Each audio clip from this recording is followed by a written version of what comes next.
CJ Moore, great follow. Great, what do we even call CJ Moore? Analyst, writer, Point guard point guard, bucket at can the media hoop. game. Yeah, Hooper. CJ Moore has an updated preseason top 25 for the Athletic and got my attention because he has a number one team in the country that nobody else has that I've seen. CJ Moore, coming off the exhibitions this weekend, just ranked the Michigan Wolverines the number one team in the country. This is a video about that. We're not going to go through his entire poll, but just to give reference on where a couple other teams stand, he has Michigan 1, Kentucky 2, Houston 3, UConn 4, Florida 5, Arizona 6, St. John's 7. Have you noticed the thing that's happening right now? Mm. The exhibition games matter. CJ Moore has Purdue 8th in his preseason poll off Mm, of exhibition week. mm. And he's ranked the Michigan Wolverines number one. We got shit for being too overreactive in our poll. And we didn't drop Purdue to 8th and put Michigan first. I'm not saying he's wrong, but this is out there. No one else is doing this. The thing he wrote on putting Michigan up to number one, he said, what the Wolverines have at center, Adai Mara starting and Merez Johnson as the backup, reminds me of the center combos UConn had on its back-to-back title teams. Each brings different strengths, and the ability to always have an elite center fresh is a huge advantage. It's the first time I've heard Michigan's season outlook framed that way, regardless of putting them at one or wherever you put them. It's an interesting comparison between two very dominant UConn teams that always had dominant bigs, many dominant bigs, and what Michigan looked like against St. John's. Do you have a problem with Michigan being placed number one in the country per CJ Moore's preseason rankings? Uh, to be honest, no. Only because I feel like his reasoning behind it is that it's because of the front court. And that front court is ridiculous. To our point, I mean, we talk about how good Yaxel is. Also, Ade and Merez, that combination, it just makes it one of the best front courts, if not the best front court in the country. And it's a matchup, I think, nightmare for a lot of front courts across the country. And if you see enough from the guard position, which I'm assuming CJ Moore does, you combine that with good coaching Dusty May, amazing front court, like I said, it's a really, really tough team to stop. It They is also they also might have one of the best five players in the sport. also true. You're not wrong. Look, I'm who I am, a Michigan fan. I love seeing this. I do think it's out there, right? I haven't seen anybody be that high on this team. I would not put them as high as one. I think we had them fifth in our updated rankings earlier this week, or in the debate for fifth or sixth. I forget who the sixth team was, but look, the more I sit on it, trying to be objective about this, I don't think it's crazy. I don't think it's crazy. I wouldn't go there yet. I want to see the turnovers get killed a little bit. I want to see how this team looks in real games. But the pitch from CJ just on like what this roster build is, and he was talking strictly the center spot, right? He's not Yeah. talking the other things on the roster, but like just the center spot. Mara and Merez, who looked as good as they could have looked against St. John's. I see what he's saying. I see what he's saying. Like there, you don't have to squint super hard and see like Adama Sanogo and Merez Johnson. And like Mara is not Klingon. He will never be Klingon. Klingon was a physical force and a freak competitor. That's not Mara, but also Mara's uniqueness as a passer is something that like could be really, really insane this year with how Dusty May's been able to use passing big. So I think he's right. Like I rank their front court number one in the country largely because I believe these two are going to be great. I think they're going to give you different looks. You have to prepare for both, and they couldn't be more different, right? Like you cannot just like, how are we going to deal with Mara? You do that, Merez will come in and give you 15 and 10. Right. And you got to have different looks that can combat it. But the elephant in the room is this: the reason I'm wrapping my mind around this, we're spending all this time talking about the center spot, and we're not even mentioning that Michigan might have a top two player in the country. Oh, Like, yeah. So it's isn't it kind of crazy for CJ's pitch to be like, well, the center spot, like it reminds me of UConn, and Yaxel's not even mentioned in the pitch. yeah, that is kind of kind of wild. He's for sure not meant. He's not including Axel in that, is he? Not in the center spot, but like I'm not saying he should have. Obviously, it's implied. Yaxel's a big part of why you would rank a team number one. But I just like to me, if you are listing like what's the pitch for Michigan being great this year? It starts with Yaxel's like National Player of the Year good, and then Right. oh by the way, next to them you have like a UConn-ish tandem of bigs. The only thing that could really derail this team is turnovers. You could make the pitch on shooting, and they shot really well against St. John's. Maybe that won't last, but it really all comes down to Cadeau, doesn't it? Yeah, it does. Lot on Cadeau and just like the guard spot, I guess. Wing What's spot too. what, Throw that what's in your there. what's your gut say? What should the trust level be in Cadeau right now? I will never fully trust Cadeau, I don't think.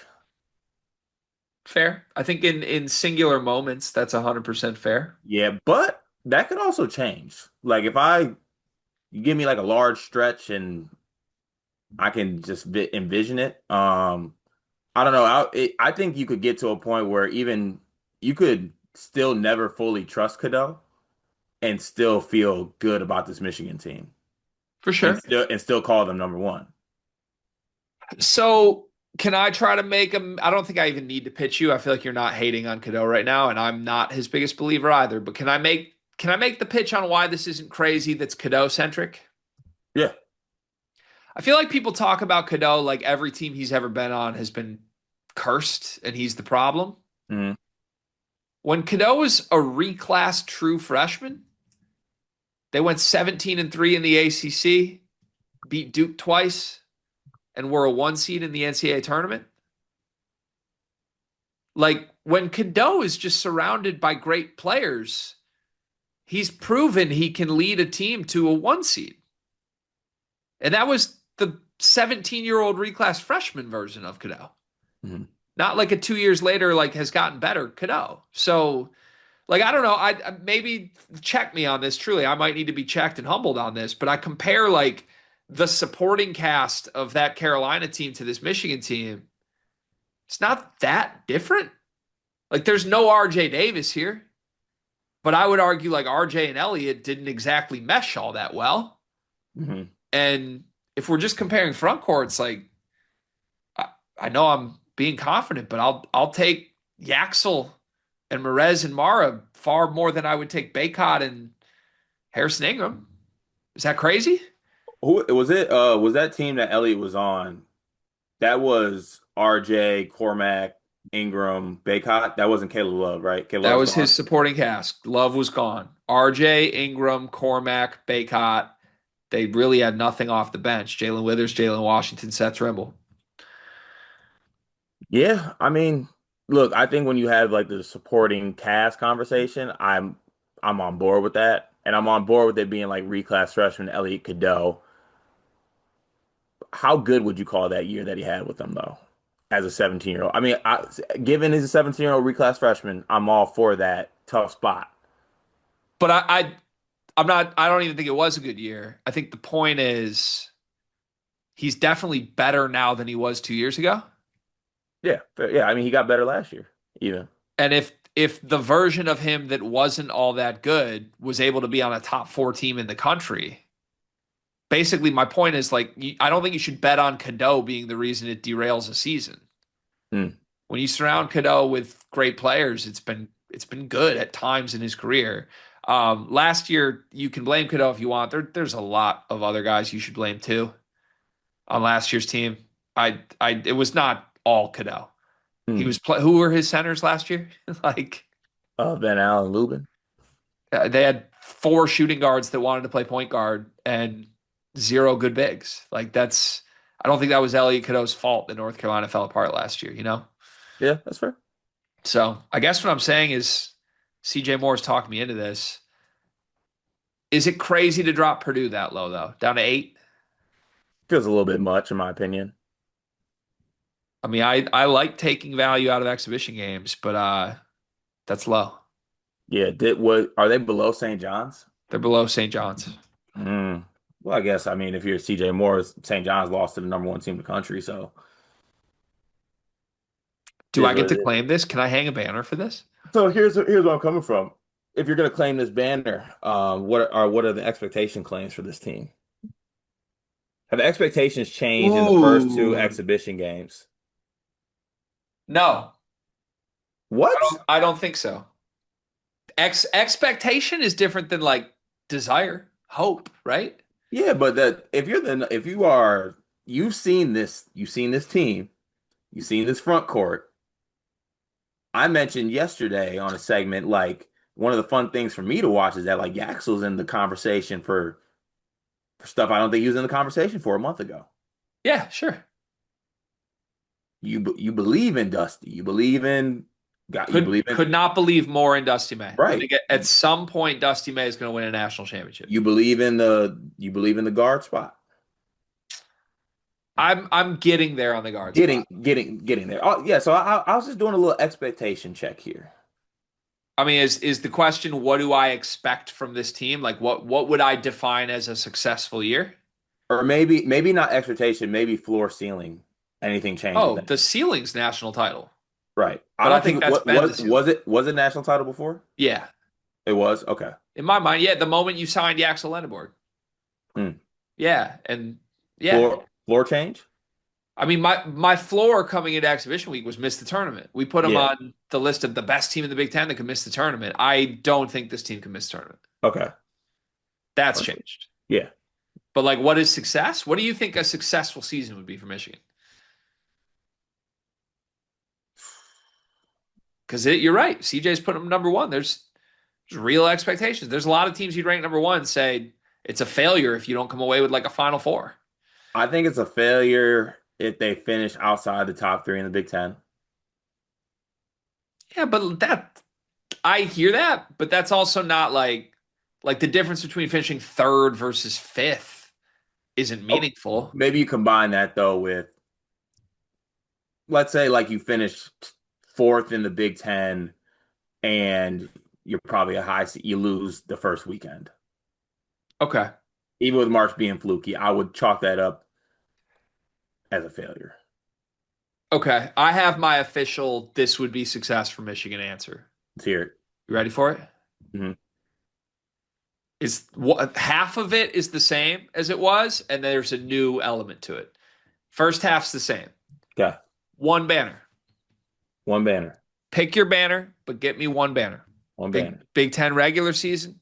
Shit, do the Big Ten tournament bit. If we want to start a bit where we just win the Big Ten tournament every year, and that's I act like that's my Super Bowl, I would love that.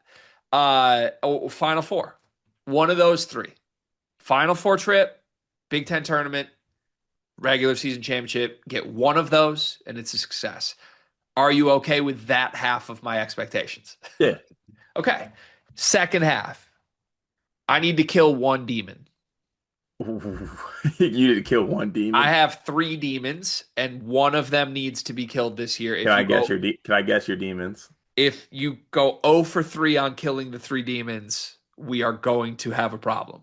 Understood. So demons got to be Illinois. We've lost 9 straight games to Brad Underwood. Is it is one of the demon? I mean, one of them is Michigan State for sure. We got pushed off the logo by a guy that is the sixth man at NC State right now. And then is the other one? It's got to be. Is it Purdue Mackey Arena. at Mackey? You guys play at Michigan, Mackey this year? Michigan goes at Purdue in the only game they play Purdue, at Illinois, I believe in the only game they play Illinois, and 2 games against Michigan State, they go at Michigan State. I need one road win against that group of 3. I'd prefer more than one, but I'm not going to be greedy. I need one of those 3. You cannot get swept by Purdue, Illinois, and Michigan State all on the road this season and me call it a success. What's the over under on demons? I'd set the over under at 1, a flat 1. And you either have to take the over and you push at 1, or you take the under and you push at 1. If you set it at 1.5, everyone would take the under.